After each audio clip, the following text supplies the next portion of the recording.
அவருடைய தூய்மையான உள்ளத்தில் குரு விஷ்ணு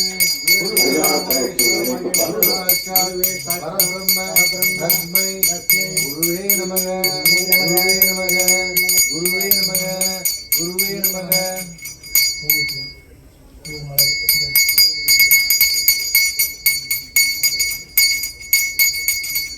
இதெல்லாம் பேசுங்க.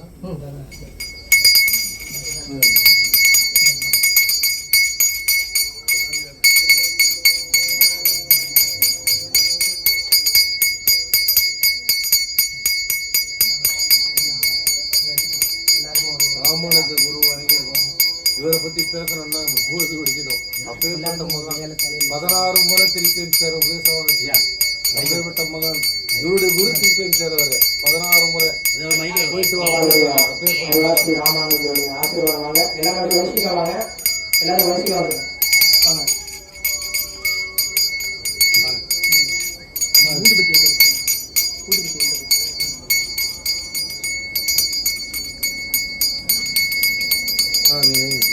இது இல்லை, நீங்கள் வைங்க.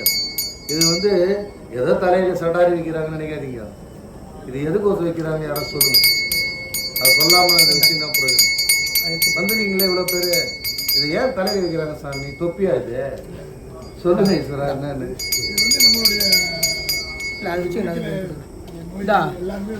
அதுதான் ஈஸ்வரா எல்லாரும் வைக்கிறாங்க. அதுதான் கேர் ஏன் வைக்கிறாங்க? சடாரின்னு சொல்றாங்க. இது சடாரி வந்து என்னன்னா சாமியினுடைய திருப்பாதங்கள். இப்போ நம்ம வந்து ஆசீர்வாதம் வாங்குறோம்ல, அவருடைய பாதம் நம்ம தலையில வைக்கிற மாதிரி இந்த சடாரின்றது. அவருடைய பாதம் நம்ம தலைமையில படுற மாதிரி. அப்போ சாமியே தன்னுடைய பாதத்தை வச்சு ஆசீர்வாதம் பண்ற மாதிரி, அதுக்கு பேர் தான் சடாரி.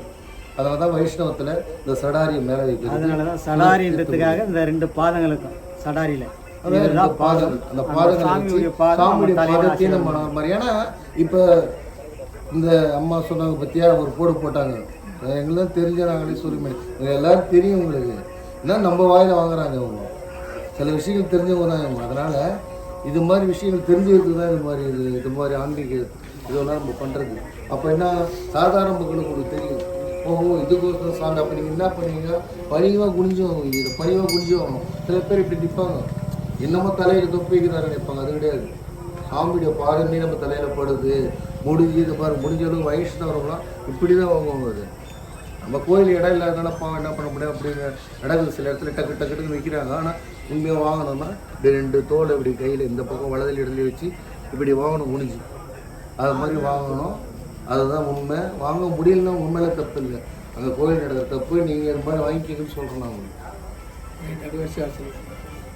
அப்படியே வந்து வாங்கிக்கணும். சடாரி வாங்கிக்கினே அப்படியே போய் சாமி கேட்கணும். சாமி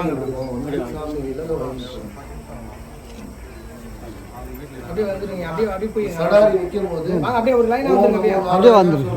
அவர் சொன்ன மந்திரம் இருந்தா ஓம் நமோ நாராயணன் சொல்லுங்க. ஓம் நமோ நாராயணாய, ஓம் நமோ நாராயணாய சொல்லிட்டே வாங்க. ஓம் நமோ நாராயணாய, ஓம் நமோ நாராயணாய, ஓம் நமோ நாராயணாய.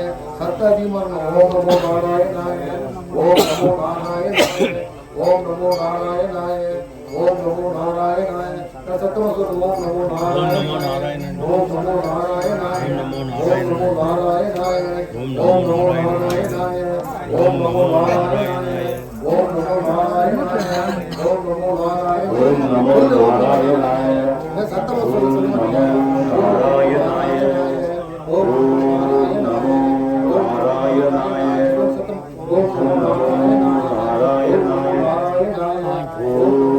நாராயணாய, ஓம் நாராயணாய, ஓம் நமோ நாராயணாய,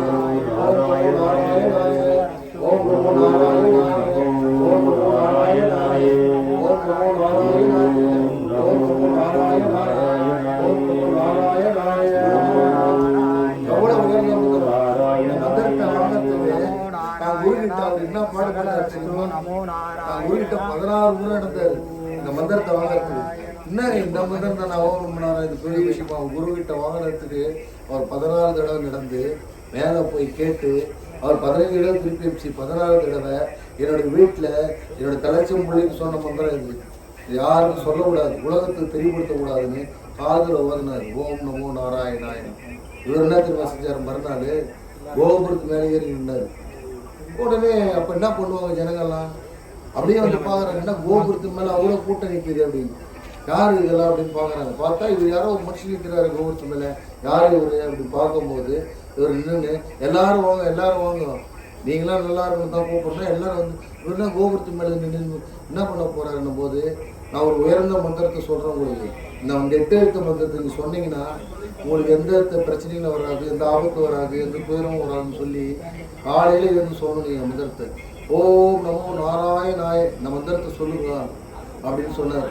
இந்த மந்திரத்தை உபதேசம் பண்ணார். குரு சேர்த்து போச்சு, ரொம்ப கோவப்பட்டார் குரு துரோகி. நான் யாருக்கிட்ட சொல்ல கூடாதுன்னு நினச்சேன், இந்த மந்திரம் என் வீட்டுக்கு கொண்டு தானே சொன்னது அப்படின்னு சொல்லும் போது அதே இடத்துல அங்கே அந்த நாராயணன் இருந்திருந்தார். குருவால குருவுக்கே காட்சி கொடுத்தது. குருவே நாராயணனை பார்க்கல.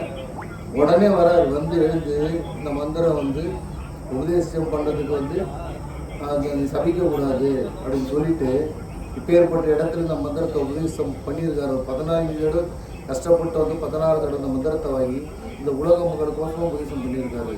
அதனால் இதில் ஒன்றும் தப்பு இல்லைன்னு சொல்லி அவர் விளக்கம் கொடுத்த பிறகுதான் 2 பேரும் நிறைவாக குரு மூலியமாக அவர் பார்த்தார்.